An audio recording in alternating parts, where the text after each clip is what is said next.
श्रद्धा murder case की गुत्थी हर गुजरते दिन के साथ और उलझती जा रही है। श्रद्धा के सिर की तलाश करने के लिए दिल्ली पुलिस जोर शोर से लगी है। दिल्ली, महाराष्ट्र, हरियाणा, उत्तराखंड और हिमाचल में श्रद्धा मर्डर केस के तार जुड़ रहे हैं। छानबीन के दौरान गुरुग्राम के जंगलों से पुलिस को अहम सबूत मिले हैं। वहीं श्रद्धा मर्डर केस की जांच कर रही दिल्ली पुलिस की एक टीम महाराष्ट्र के पालघर पहुंच गई है। शहर शहर पुलिस सबूतों की तलाश कर रही है और इस बीच साकेत कोर्ट ने श्रद्धा हत्याकांड मामले में आरोपी आफताब का 5 दिनों के भीतर नार्को टेस्ट कराने का आदेश दिया है। कोर्ट के आदेश पर रोहिणी फॉरेंसिक साइंस लैब के तहत टेस्ट किया जाएगा। पुलिस सूत्रों के मुताबिक आरोपी आफताब अमीन पूनावाला ने पुलिस की पूछताछ में कबूला कि वारदात के वक्त वो गांजे के तेज नशे में था। श्रद्धा की व्हाट्सएप चैट से सनसनीखेज खुलासा हुआ। आरोपी आफताब श्रद्धा से रोजाना मारपीट करता। आफताब न सिर्फ ड्रग्स लेता था बल्कि ड्रग डीलिंग में भी लिप्त है। तो नार्को टेस्ट की इजाजत दे दी गई है कोर्ट से और 5 दिनों के अंदर नार्को टेस्ट करवाना है। लेकिन अब इस हत्याकांड के तार कई अलग अलग सूबों से भी जुड़ते हुए दिखाई दे रहे हैं, क्योंकि ड्रग एडिक्ट है आफताब, ये भी बात सामने आ रही है। तो दिल्ली पुलिस की एक टीम महाराष्ट्र के पालघर पहुंच गई और शहर शहर पुलिस सबूतों को जुटाने में लगी हुई है।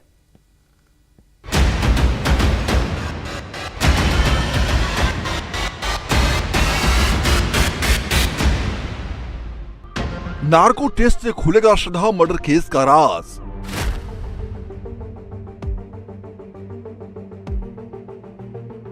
डीएनए से सामने आएगी आफताब की हैवानियत। श्रद्धा मर्डर केस की हर थ्योरी में कई थ्योरी। श्रद्धा मर्डर केस के पीछे 1-2 नहीं बल्कि आधा दर्जन से ज्यादा थ्योरी अब तक सामने आ चुकी है। कुछ आफताब के बयानों से निकली है तो कुछ श्रद्धा के दोस्तों और परिवार वालों ने सामने पेश की है। लेकिन इन सब के बीच दिल्ली पुलिस उस एक सबूत की तलाश में दिल्ली के महरौली के जंगलों की खाक छान रही है जो आफताब को फांसी के फंदे तक पहुंचा सके। ये सिर्फ एक छोटे से बेडरूम से मशरूम की खेती करके महीने का 50,000 कमा रही हैं। मशरूम खेती सीखनी है तो फ्रीडम ऐप को अभी डाउनलोड कीजिए। आफताब ने अपने बयान में कहा कि उसने श्रद्धा के सर को इसी जंगल में लाकर यहां पर जलाने की कोशिश की थी। उसके बाद उसे मिट्टी में रगड़ा, क्योंकि जब सर नहीं जला तो उसे मिट्टी में रगड़कर यहीं पर फेंक दिया।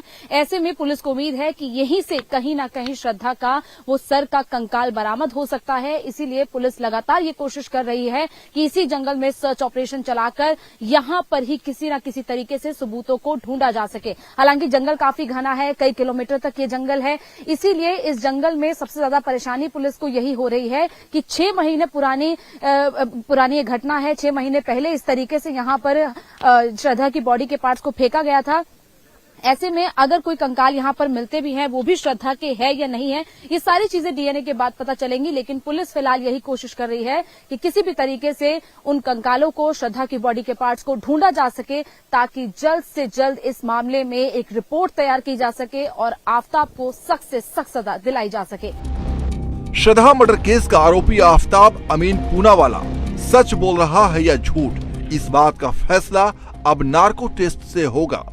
दिल्ली की साकेत कोर्ट ने 5 दिन में आफताब का नार्को टेस्ट कराने का आदेश दिया है। दिल्ली पुलिस को उम्मीद है कि हैवानियत की सारी हदें पार करने वाला आफताब अब इस हत्याकांड से जुड़ा एक-एक राज उगल देगा। लेकिन दिल्ली पुलिस के लिए जंगल से बरामद हड्डियों का डीएनए श्रद्धा की फैमिली के डीएनए से मैच करना बेहद जरूरी है। यानी श्रद्धा मर्डर केस में 2 अहम कड़ी हैं, एक आफताब का नार्को टेस्ट और दूसरा जंगल से मिली हड्डियों की डीएनए रिपोर्ट।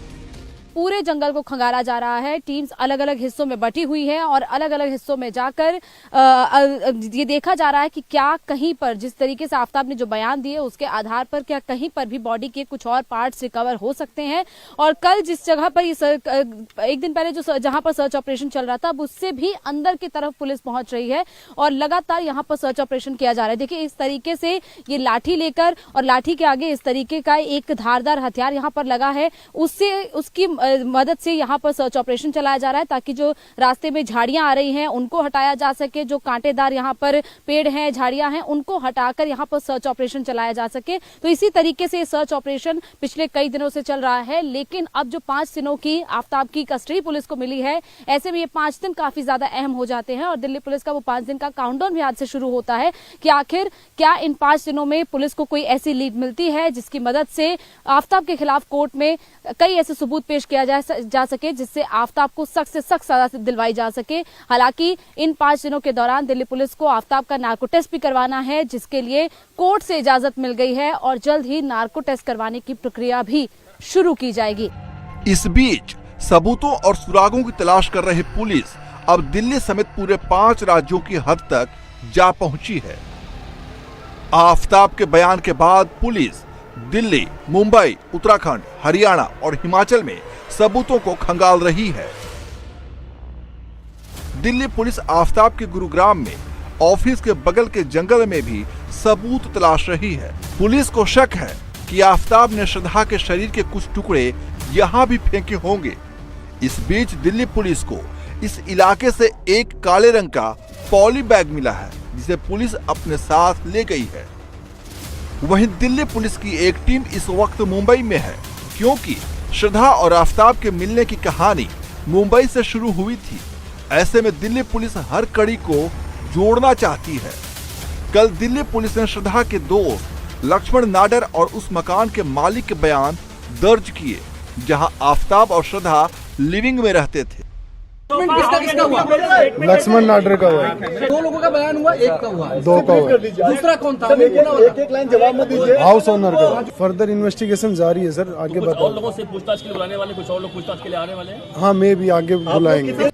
श्रद्धा मर्डर केस में जहां दिल्ली पुलिस शहर शहर सबूत तलाश रही है, वहीं पहली बार दिल्ली पुलिस ने एक स्टेटमेंट जारी कर इस पूरे मामले में अब तक क्या कुछ हुआ बताया है।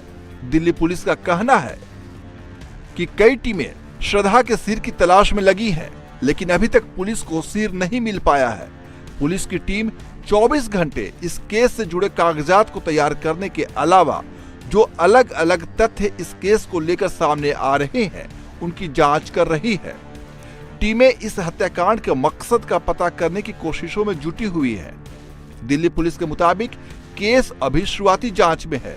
ऐसे में किसी एक थ्योरी पर यकीन करना काफी मुश्किल है, लिहाजा दिल्ली पुलिस के बेस्ट अधिकारियों की मदद ली जा रही है और इस केस को सुलझाने की पूरी कोशिश हो रही है। दिल्ली पुलिस की रिमांड में इस वक्त भले ही आफताब है, लेकिन वो हर वक्त अपना बयान बदलकर पुलिस को परेशानी में डाल रहा है। कभी कुछ कह रहा है, कभी कुछ बता रहा है, कभी कह रहा है कि उसने श्रद्धा की बॉडी के 35 टुकड़े किए, तो कभी बता रहा है कि 18 से 20 टुकड़े ही किए। वो दिल्ली पुलिस के साथ माइंड गेम खेल रहा है। ये सिर्फ एक छोटे से बेडरूम से मशरूम की खेती करके महीने का 50,000 कमा रही हैं। मशरूम खेती सीखनी है तो फ्रीडम ऐप को अभी डाउनलोड कीजिए। दिल्ली पुलिस श्रद्धा मर्डर केस को कई एंगल से सुलझाने में लगी है। पुलिस के हाथ श्रद्धा के कुछ नए चैट लगे हैं, जिनमें श्रद्धा और उसके दोस्तों के बीच हुई बातचीत है, जिसमें श्रद्धा अपने दोस्तों से आफताब की हरकतों और आदतों के बारे में बात कर रही है। हालांकि श्रद्धा के चैट से यह भी पता चलता है कि वो आफताब से कितना डरी हुई रहती थी।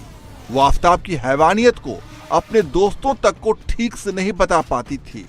नाक पर चोट देखकर जब श्रद्धा के एक दोस्त ने पूछा कि उसकी नाक पर ये चोट कैसे लगी, तो श्रद्धा ने फ्रैक्चर का बहाना बना दिया, सीढ़ियों से गिरने की बात कह दी।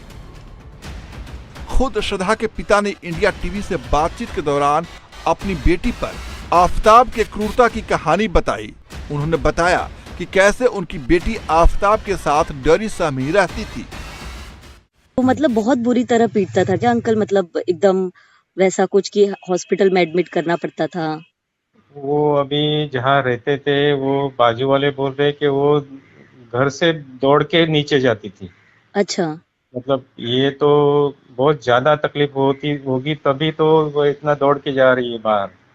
अच्छा, मतलब इतना मारता था कि दौड़ के घर के बाहर जाना पड़ता था। इंडिया टीवी हर वक्त हर जगह डाउनलोड करने के लिए सर्च करें India TV news Google play store या ऐप स्टोर पर।